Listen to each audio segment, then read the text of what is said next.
Satu perkataan itu, satu niat itu, satu komen itu umpama doa. Doa supaya mengakibatkan peniaga itu hancur. Saya nak bagi tahulah. Apa yang saya takuti, doa-doa tersebut akan berpatah balik kepada mereka yang bercakap. Ini bukan saya cakap, ulama-ulama sendiri dah bagi tahu. Dalam agama sendiri dah diajarkan. Kenapa kita berdoa sedemikian? Kan? Kalau dia seorang Islam lah. Kan? Pada peniaga ini saya ucapkan tabah. Dan pada mereka yang keliling duduk yang mengenali beliau, bantu dia berniaga.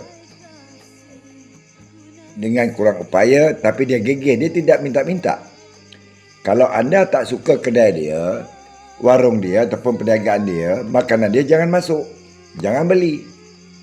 Titik, noktah situ. Tak perlulah nak berdoa yang bukan-bukan. Kan? Ini tidak. Dengan doa yang sedemikian. Kan? Memalukan. Tapi pada abang ni, yang berniaga ni, gigih.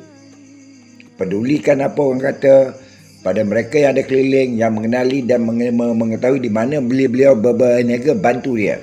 Sebab dia tidak meminta-minta, tetapi berniaga untuk mencari nafkah. Dan tahniah saya ucapkan kepada abang ni, gigih dan tabah.